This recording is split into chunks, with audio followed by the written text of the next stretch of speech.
அண்மை செய்தியை பார்த்து வருகிறோம். அண்ணா பல்கலைக்கழக மாணவி பாலியல் வன்கொடுமை வழக்கில் உயர்நீதிமன்றத்தில் தற்போது விசாரணை தொடங்கியிருக்கிறது.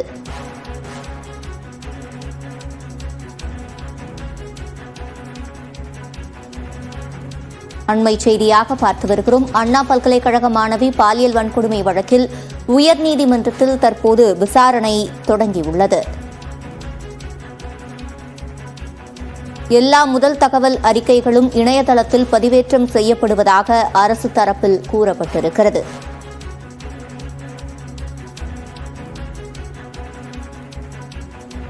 எல்லா முதல் தகவல் அறிக்கைகளும் இணையதளத்தில் பதிவேற்றம் செய்யப்படுவதாக அரசு தரப்பில் கூறப்பட்டிருக்கிறது.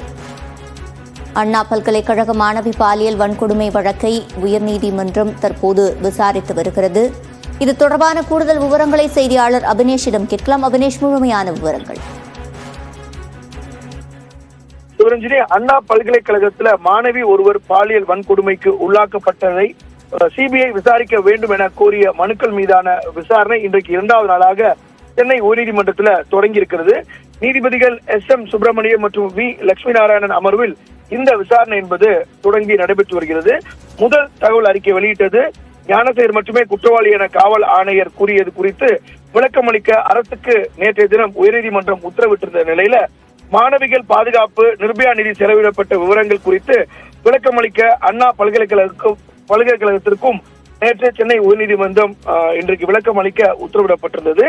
இந்த நிலையில் இந்த வழக்கின் விசாரணை இன்றைக்கு மீண்டும் 2வது நாளாக தொடங்கி இருக்கிறது. அந்த அடிப்படையில நீதிமன்றம் கேட்ட கேள்விகளுக்கு பதிலளிக்க தயாராக இருப்பதாக அரசு தரப்புல இன்றைக்கு விளக்கம் அளிக்கப்பட்டிருக்கிறது. எல்லா முதல் தகவல் அறிக்கைகளும் இணையதளத்தில் பதிவேற்றம் செய்யப்படும். அந்த அடிப்படையில் தான் இந்த வழக்கு விசாரணை தொடர்பாகவும் தகவல் அறிக்கை இணையதளத்தில் பதிவேற்றம் செய்யப்பட்டதாக அரசு தரப்புல விளக்கம் கொடுத்திருக்கிறாங்க. அந்த அடிப்படையில இந்த வழக்கின் விசாரணை என்பது மிக முக்கியமான ஒன்றாக பார்க்கப்படுகிறது. சிட்டிசன் போர்ட்டல் மூலமாக 11 பேர் முதல் தகவல் அறிக்கையை பார்த்திருப்பதாகவும் நீதிமன்றத்தில் அரசு தரப்பு தெரிவித்திருக்கிறாங்க. பாலியல் புகார் என்பதால் உடனடியாக அந்த எஃப்ஐஆர் என்பது இணையதளத்திலிருந்து முடக்கப்பட்டு விட்டது. விசாரணை குறித்து அறிக்கையை சீல் வைத்த உரையில் தாக்கல் செய்யப்பட்டிருப்பதாகவும் பெண்கள், குழந்தைகள் சம்பந்தப்பட்ட குற்றங்கள் தொடர்பான வழக்கு விவரங்கள் கம்ப்யூட்டர்ல ஆட்டோமேட்டிக்காக தடுத்துவிடும் எனவும் கோட்டுப்புறம் போலீசார் முதல் தகவல் அறிக்கையை தயாரித்த பின்பு அது இணையதளத்தில் பதிவாகிவிட்டது என உள்துறை செயலாளர் சார்பில் தலைமை வழக்கறிஞர் இந்த அரசு தரப்பு பதில்களை நீதிமன்றத்தில் அவர் விளக்கம் அளித்து வரார். 16 பேர் தாங்கள் மொபைல் மூலமாக இந்த முதல் தகவல் அறிக்கையை எடுத்திருக்கிறாங்க. அவர்கள் யார் என்பதையும் கண்டுபிடித்து விட்டதாக நீதிமன்றத்தில் அரசு தரப்பு வழக்கறிஞர் இந்த முதல் தகவல் அறிக்கை வெளியான விவகாரம் தொடர்பாக நேற்றைய தினம் நீதிபதிகள் கேள்வி எழுப்பியிருந்தாங்க. அதாவது இந்த முதல் தகவல் அறிக்கை எவ்வாறு வெளியில் வந்தது என்பது குறித்த கேள்விக்கு அரசு தற்போது விளக்கம் அளித்து வராங்க.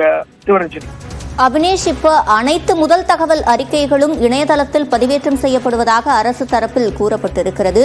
இது போன்ற பாலியல் வன்கொடுமை வழக்குகளுக்கு என்று தனி வரைமுறை இருக்கிறதா, அல்லது அதற்கும் இதே நடைமுறைதான் பின்பற்றப்படுகிறதா? பொதுவாக ஒரு எஃப்ஐஆர் அப்படிங்கிறது முதல் தகவல் அறிக்கை. ஒரு புகார்தாரர் ஒரு புகார் மனுவை காவல் நிலையத்துல கொடுக்கும் போது காவல்துறையினர் அதை புகாரை ஏற்றுக்கொண்ட அடுத்த நிமிடம் எஃப்ஐஆர் பதிவு பண்ணணும். எஃப்ஐஆர் பதிவு பண்ணி அந்த காப்பியை இரு தரப்புக்கும் கொடுப்பாங்க.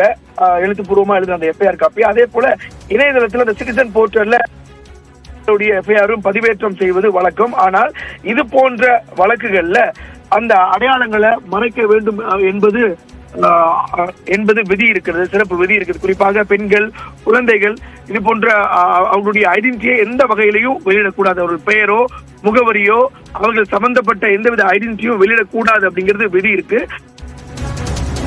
விவரங்களை வழங்கியமைக்கு நன்றி அபினேஷ்.